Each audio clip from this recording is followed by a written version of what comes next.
Bismillahirrahmanirrahim. Assalamualaikum warahmatullahi wabarakatuh. Alhamdulillah.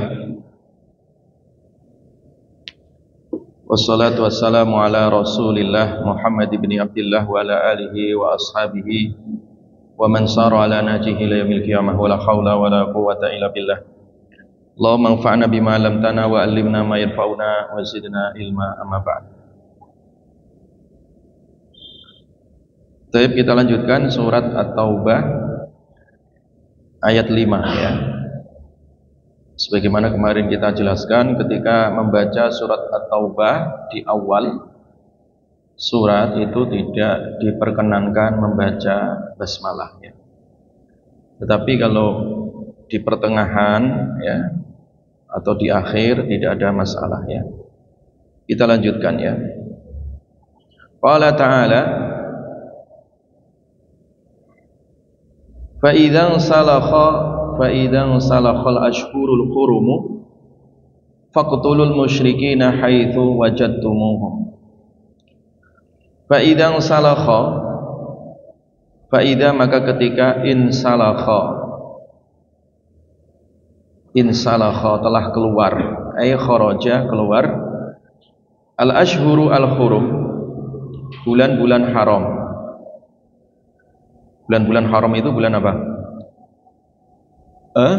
Rajab, kemudian Dzulqa'dah, Dzulhijjah dan Muharram ya. Ketika bulan itu telah selesai, faidan salakha telah keluar atau telah selesai, al ashhuru al hurum, bulan-bulan haram, wahia yaitu akhiru muddati ta'jil ya. Itu akhir masa penundaan ya, penundaan untuk perang ya. Jadi perang di bulan-bulan haram itu dilarang ya. Nah, ketika masa bulan haram sudah selesai, faktulu maka perangilah al musyrikina, orang-orang musyrik, haitsu wajadtumuhum, haitsu sekiranya wajadtumuhum, haitsu wajadtumuhum sekiranya dimanapun kalian menjumpai mereka, fi hillin aw haramin, baik di tanah halal maupun di tanah haram ya. Wa khudhu, dan tangkaplah hum mereka, bil asri dengan ditawan ya. Wahsuruhum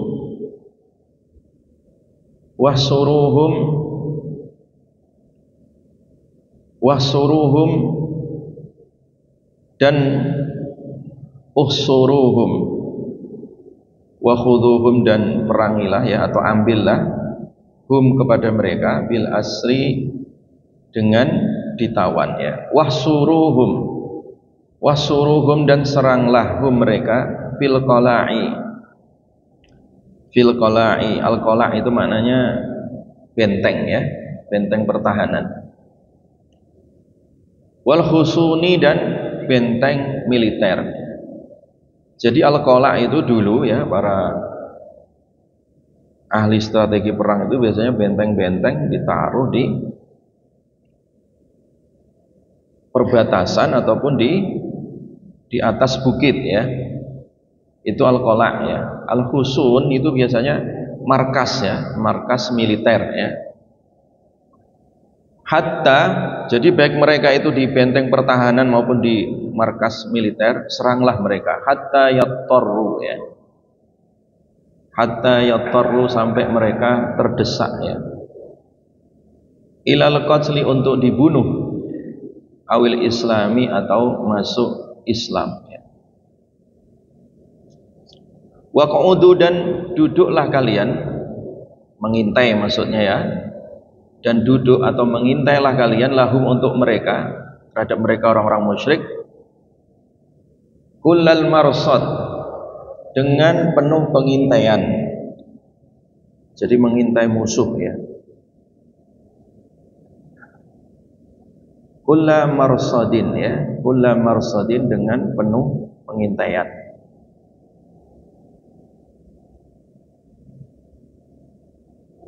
Jadi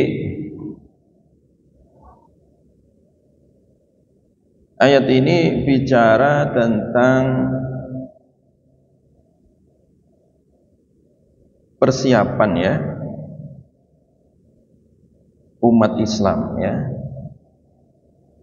di dalam menghadapi musuh-musuhnya ya. Jadi umat Islam itu harus senantiasa siaga ya menghadapi musuh-musuhnya. Jadi yang namanya perang dari dulu sampai hari ini dan sampai kiamat itu tidak bisa dihentikan ya. Jadi motif perang itu dari dulu ya selalu di belakangnya ada beberapa motif. Yang pertama ada motif karena ideologi ya. Motif apa? Ideologi, motif agama ya. Jadi kayak perang antara Islam dengan kekufuran ya. Kayak Israel ya perang dengan Palestina dan negara-negara yang lainnya. Itu motif agama ya. Dan itu akan selalu terjadi ya. Karena Islam tidak akan pernah bertemu dengan apa? Kesyirikan ya. Makanya di sini akan selalu terjadi gejolak ya, akan selalu terjadi gejolak. Motif itu. Dan ini sifatnya global. Sifatnya apa? Global ya. Yang kedua, motif perang itu ada yang sifatnya ambisius ya, untuk menguasai sumber daya alam ya.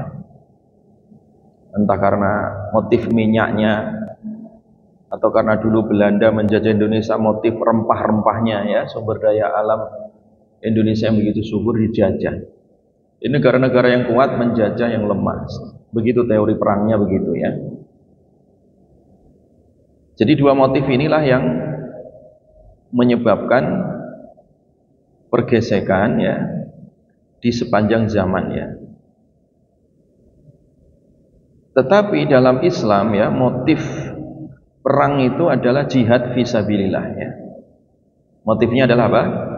Jihad fisabilillah, menegakkan kebenaran, mendakwakan Islam. Makanya di ayat ini ya, perang pun masih ada nilai adabnya. Salah satu adabnya adalah tidak boleh perang di bulan-bulan haram ya. Di bulan-bulan apa? Haram. 4 bulan tadi. 4 bulan itu apa? Rajab, Dzulqa'dah, Dzulhijjah dan Muharram. Ini nggak boleh perang.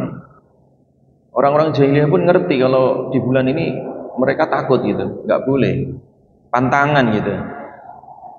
Nah, oleh karena itu ayat ini mengatakan ketika fa'idzan salakha, ketika sudah selesai, sudah keluar al-asyhuru al-hurum ya, dari bulan-bulan haram tadi, faqtulul musyrikina. Nah, mulai lagi perang lagi, perangi orang-orang musyrik itu. Haitsu wajadtumuhum, dimanapun kalian menemui mereka. Wa khudhuhum, tangkaplah mereka. Wa suruhum, seranglah mereka ya. Walaupun itu gempurlah ya. Wa suruhum itu gempurlah kalau bahasa sekarang. Gempurlah mereka di benteng-benteng mereka sehingga mereka goncang ya. Goncang, ada kalanya terbunuh atau dia menyerah gitu. Jadi hatta yatturu, sehingga mereka goncang ya, ilal qatli ya, terhadap tadi peperangan itu ya, terbunuh, awil islami, atau dia masuk Islam, nyerah itu. Nah, setelah mereka menyerah ya, musuh itu atau tertawan gitu, umat Islam itu tidak boleh lengah ya. Waqa'udu dan duduk. Lahum, untuk mereka, kullal marsad, dengan penuh pengintaian ya. Artinya kulla tariqin, yaitu setiap jalan, yaslukuna, yang mereka tempuh ya, hu, terhadapnya. Jadi makna kulla marsadin di sini adalah kalian duduk untuk mengintai mereka ya. Atur strategi, setiap jalan yang mereka tempuh itu harus diawasi ya, supaya umat Islam tidak terjebak ya.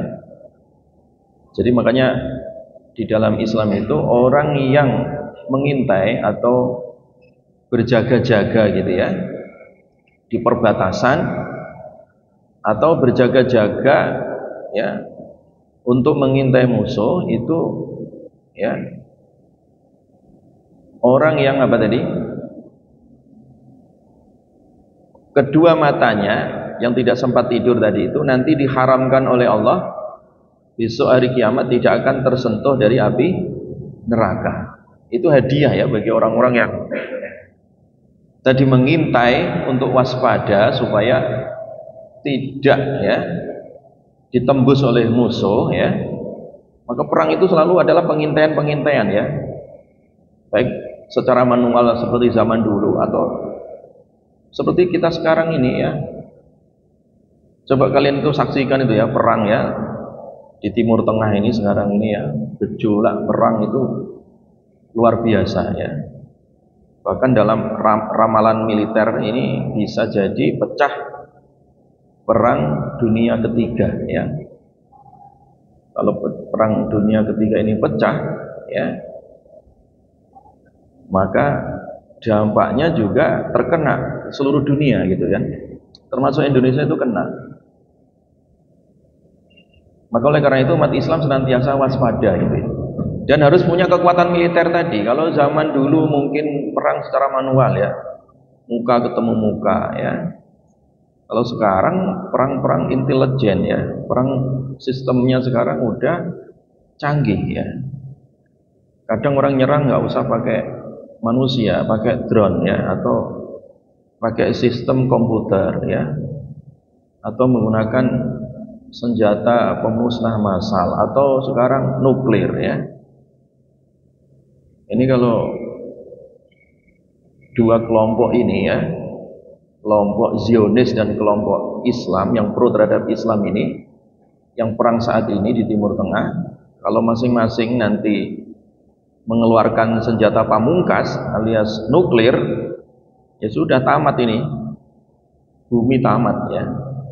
Jadi makanya senjata yang paling membinasakan, menghancurkan serangan satu-satunya adalah nuklir ya. Makanya negara yang punya nuklir itu adidaya di dunia ini ya. Dialah yang mengendalikan dunia karena dia punya nuklir, ditakuti ya.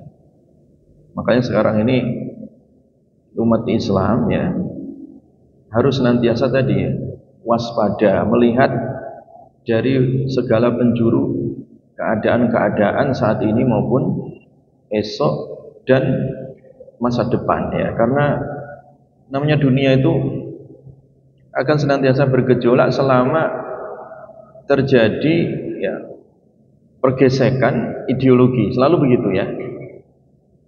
Jadi Islam dan kekafiran itu tidak akan pernah bertemu ya sampai kiamat ya. Makanya jangan pernah berharap kalau di dunia ini ya hidup kayak di surga, itu tidak ada ya, pasti bergejolak pasti ya. Selama kekufuran itu ada, itu pasti akan membawa gejolak di dunia ini ya. Tayyib. Wa nusiba, dan dinasabkan kulla ya. Lafaz kulla marsad, kulla di sini ya, ala naz'il khafid, atas naz'i al khafid ya, dibuangnya huruf jar ya. Fa in tabu, maka ketika mereka taubat.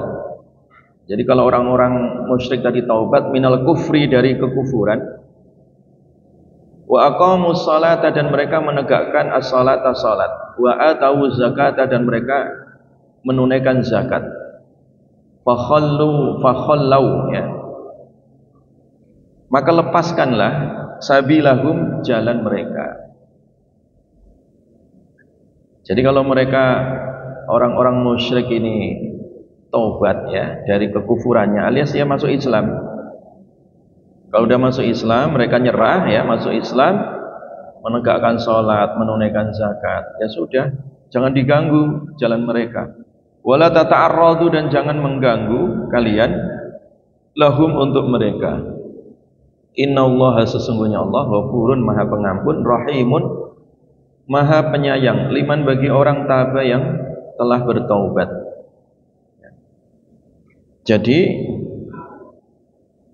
Islam senantiasa menawarkan dakwah ya, baik dalam jalan damai maupun jalan perang tadi ya. Kalau dalam jalan perang ya, itu kemudian mereka menyerah dan masuk Islam, ya sudah diterima keislamannya selama mereka mau sholat, mau zakat ya.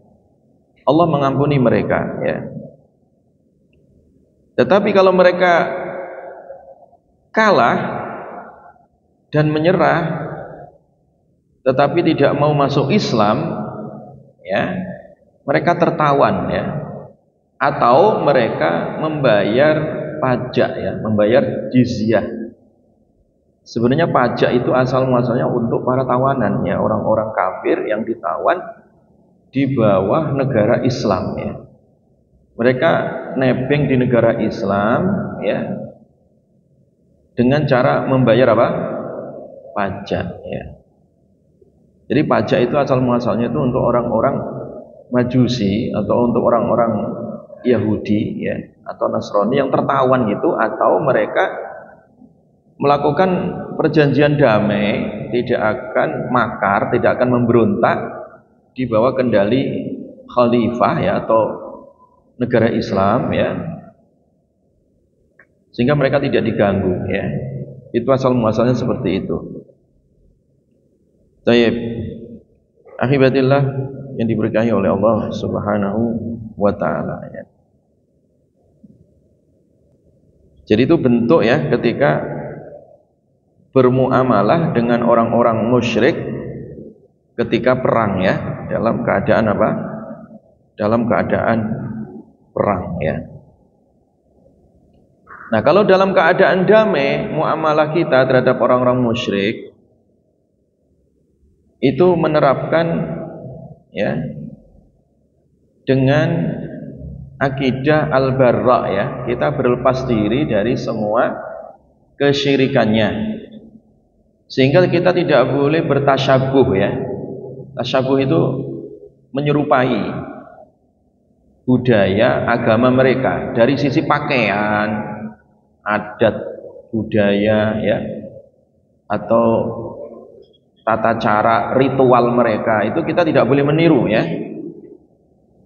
Kita nggak boleh memakai baju kekhasan yang biasa dipakai orang-orang yang sedang melakukan ibadah ya, misa misalkan, atau ibadah sesembahan mereka, itu nggak boleh ya.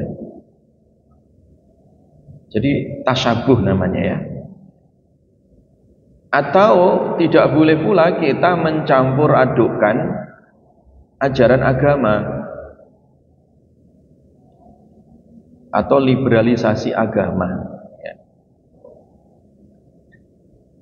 Yang mengatakan agama sama itu namanya liberal. Namanya apa?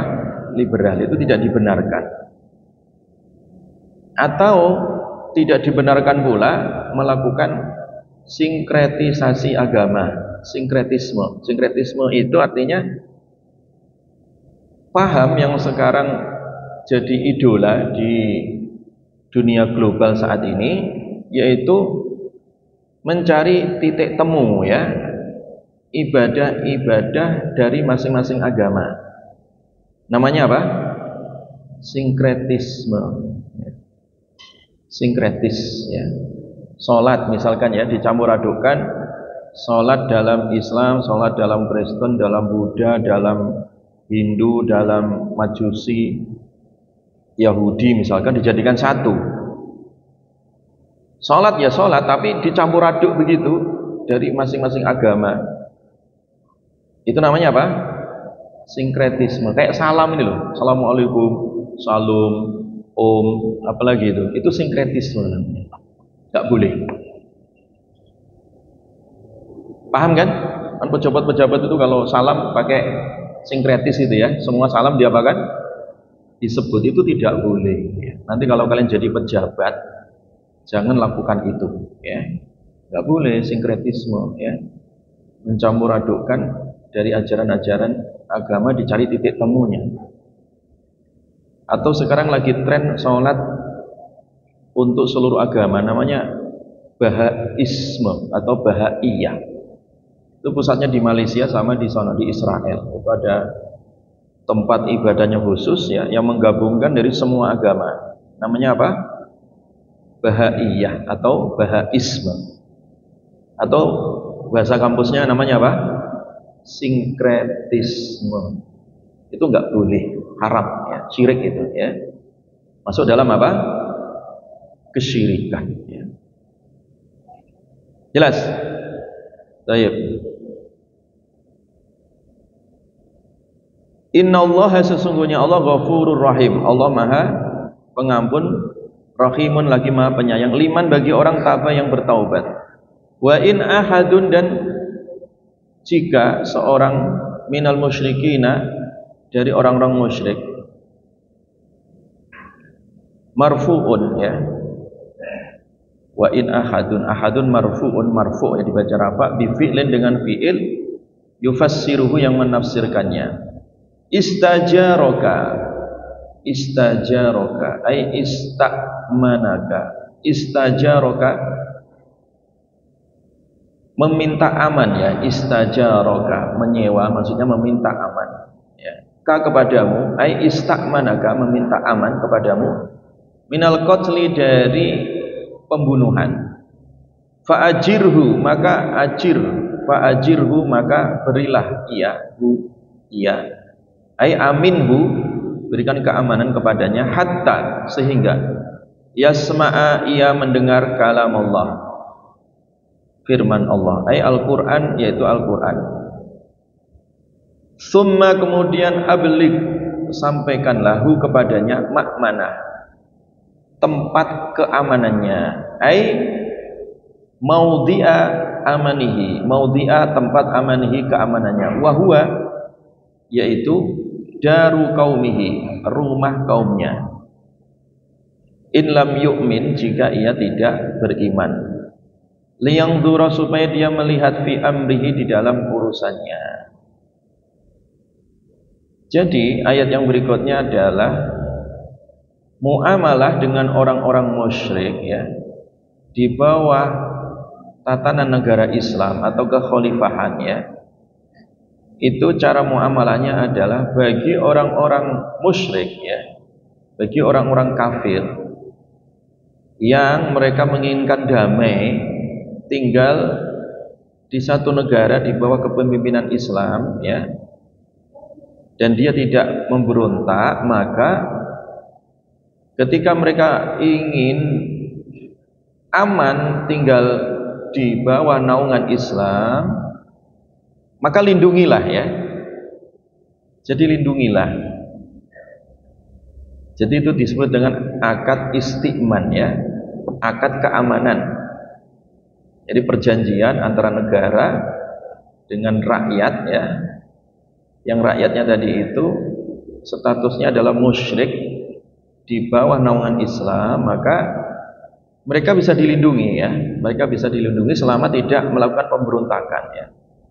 Dan juga mereka membayar apa? Pajak ya, membayar apa? Pajak.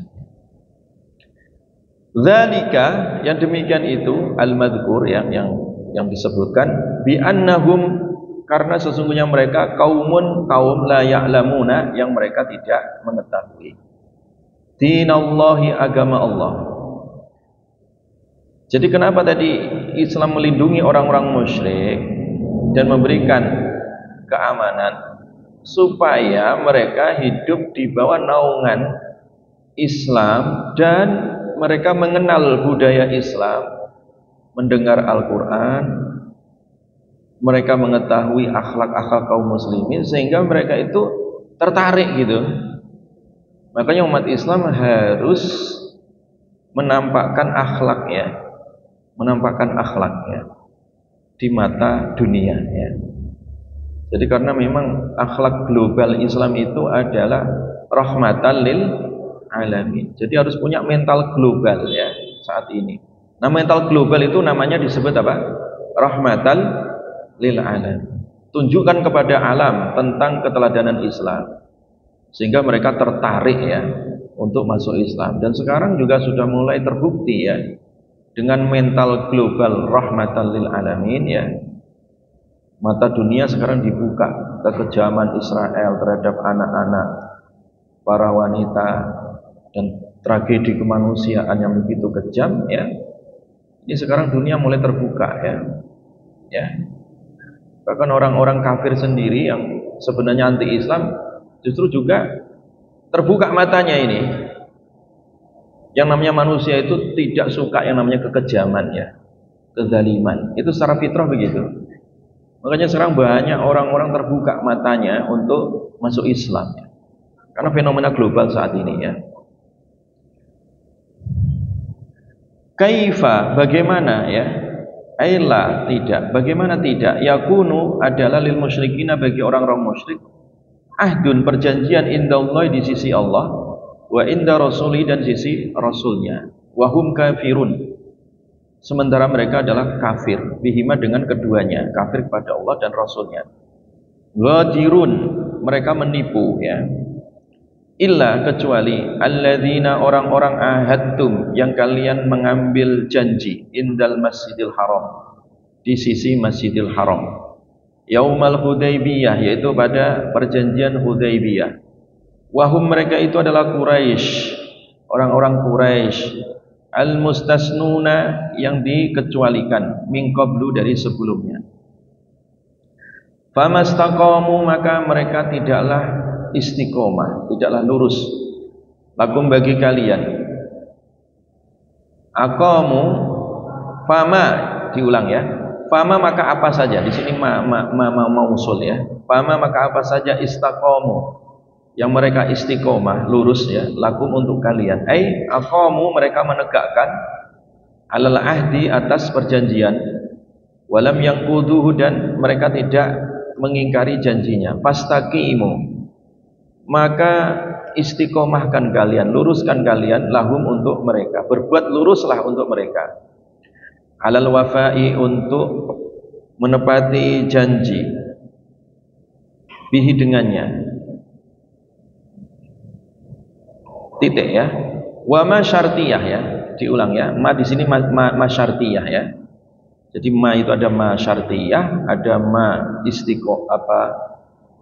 ada ma istifhamiyah ya, ada syartiyah, ada istifhamiyah, ada nafiyah, ada ma nafi ya, ada ma mausul ya. Nanti kalau di dalam bahasa Arab itu ma itu maknanya banyak ya. Ada kalanya apa tadi, istifham ya, pertanyaan, ada kalanya mausul, ada kalanya syartiyah ya, ma syartiyah ya kan, ada kalanya ma nafiyah, nafi ya. Nah di sini masyartiyah ya, ternyata masyartiyah. Baik. Innallaha, sesungguhnya Allah, yuhibbul muttaqin ya, mencintai orang-orang yang bertakwa. Jadi ayat ini menerangkan adab bermuamalah ya, yang berikutnya. Jadi kalau orang-orang musyrik tidak menyerang kalian, mereka tunduk patuh ya, tidak membuat kegaduhan ya, kita tidak dilarang untuk berbuat baik ya. Apa yang mereka menepati janji, kita wajib menepati janji gitu ya. Jadi itu etika ya, berhubungan, bermuamalah dengan non muslim ya. Boleh kita menjalin hubungan baik ya dengan mereka, selama tidak mencampur adukkan ajaran agama ya, atau selama tidak sinkretis tadi ya. Jadi masalah-masalah dagang atau masalah-masalah yang lain ya, itu tidak dilarang ya. La yanhakumullahu 'anil ladzina lam yuqatilukum fid dini wa lam yukhrijukum min diyarikum an tabarruhum wa tuqsitu ilaihim. Jadi kalau dalam konsep muamalah itu boleh ya, kalian tidak dilarang ya untuk berbuat baik ya kepada orang-orang yang tidak memerangi kalian. Tapi kalau memerangi ya kita perangi gitu ya. Selama mereka tidak mengusir kalian, kalian boleh ya untuk berbuat baik kepada mereka ya. Selama tadi tidak memberontak ya. Yang kedua, selama tidak apa? Mencampur adukkan apa? ajaran agama, atau mencari titik temu tadi ya, cara beribadahnya. Selama tidak seperti itu, boleh bermuamalah ya. Selama tidak mendatangkan fitnah ya, selama tidak mendatangkan apa? Fitnah. Tapi terkadang ya orang tidak bisa terhindar itu ya dari ritual atau budaya mereka. Itu kenyataan ya. Makanya harus waspada kalau toh menjalin hubungan muamalah atau kerjasama itu harus sangat hati-hati ya. Karena dimungkinkan ya bisa kecipratan apa? Pemahaman atau mencampur adukkan apa? Ritual ya atau budaya-budaya. Itu seperti itu memang ya kasus kenyataannya, karena tidak ada orang menjalin hubungan dengan non muslim itu secara gratis, tidak ada ya. Maka oleh karena itu harus banyak waspada saja di situ. Jelas ya? Jadi itu etika Islam ya terhadap orang-orang musyrik ya. Jelas ya?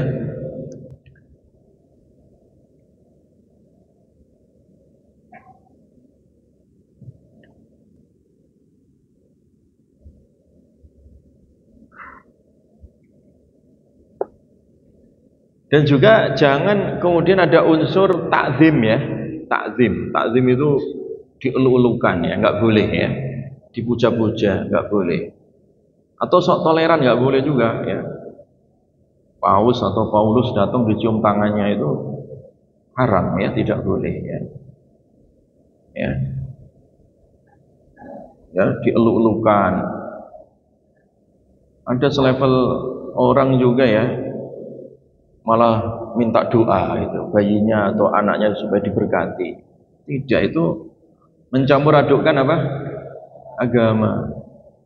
Ada mak-mak yang berjilbab, entah beneran atau enggak itu, atau penyamaran saya enggak tahu ya.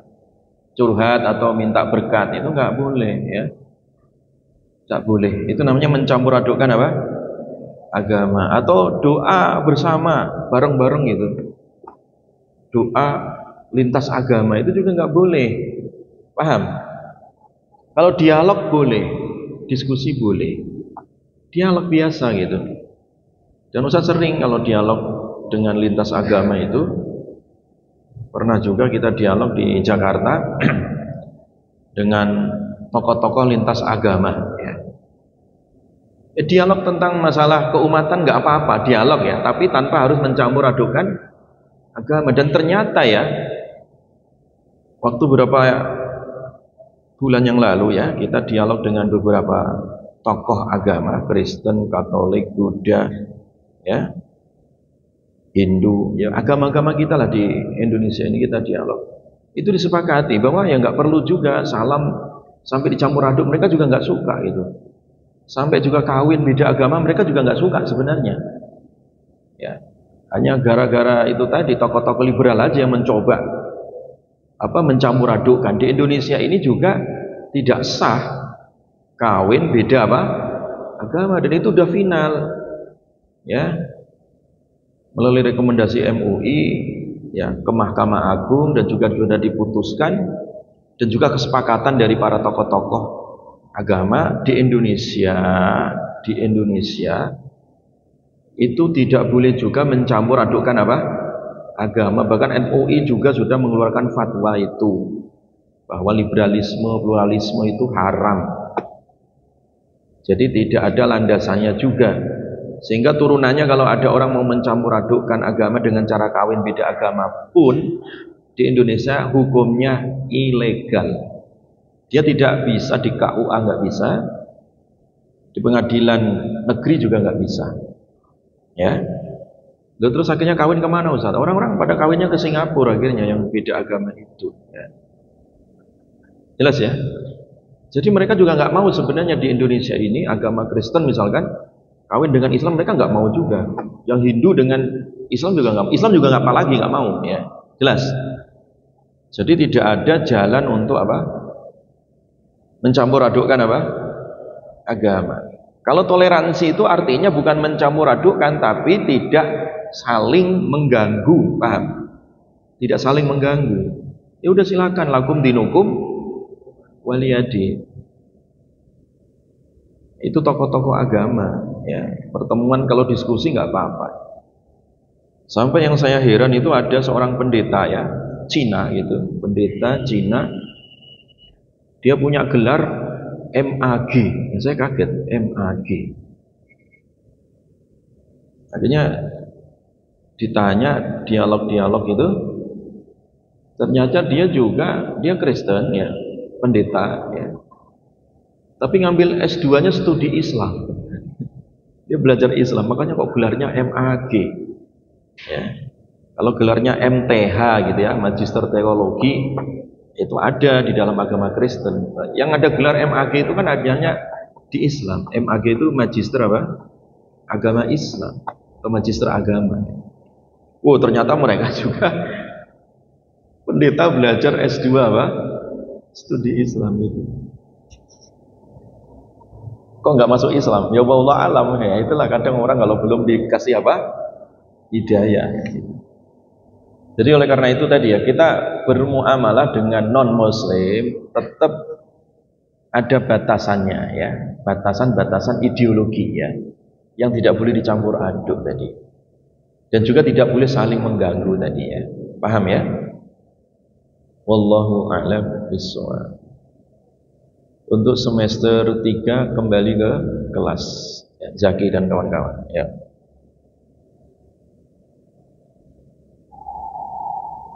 Untuk semester 1 istirahat 15 menit. Setelah 15 menit nanti kita masuk lagi ya, tafsir dan ulumul Quran. Materinya Ustadz sudah share, betul kan? Di grup yang semester 1. Istirahat 15 menit ya. Assalamualaikum warahmatullahi wabarakatuh.